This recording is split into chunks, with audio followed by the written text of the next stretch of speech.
दोस्तों, आज हम आपको ले जाएंगे थाईलैंड के एक ऐसे मंदिर में जहां एक लाजवाब और कीमती बुद्धा छुपा हुआ था। ये गोल्डन बुद्धा, जिसे फ्रापुत्था महासुवन्ना पतिमकौन भी कहा जाता है, हकीकत में सोने का बना हुआ है और इसका वजन तकरीबन 5.5 टन है।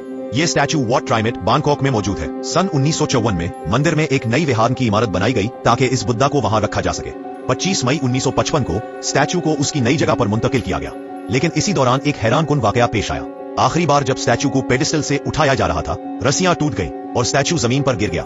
इसी लम्हे प्लास्टर के कुछ हिस्से टूट गए और उसके नीचे सोने की चमक नमूदार हो गई। फौरन काम रोक दिया गया ताकि उसका जायजा लिया जा सके। फिर एहतियात से सारे प्लास्टर को हटाया गया और इस दौरान तस्वीर भी ली गई, जो आज मंदिर में जायरीन के लिए रखी गई है। असल में स्टैचू 9 मुख्तलिफ हिस्सों पर मुश्तमिल था जो बिल्कुल फिट होते थे। इसके बेस में एक की भी मिली जो स्टैचू को डिसअसेंबल करने में काम आती थी ताकि इसे आसानी से मुंतकिल किया जा सके।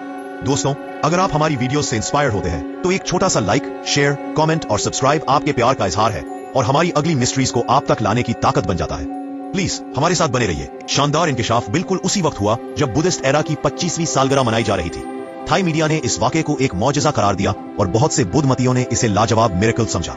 14 फरवरी 2010 को वॉट ट्राइमेट में एक नई इमारत का इफ्तिताह हुआ जहां गोल्डन बुद्धा रखा गया। इस इमारत में बैंकॉक चाइनाटाउन हेरिटेज सेंटर भी है और गोल्डन बुद्धा की तारीख पर एक एग्जीबिशन भी मौजूद है। दोस्तों, सोचे, इतना बड़ा और कीमती बुद्धा प्लास्टर में छुपा हुआ था और सालों तक कोई नहीं जानता था। यह हकीकत में एक हैरत अंगेज मिरेकल है जो आज भी हर जायर को देखने के लिए मिलता है।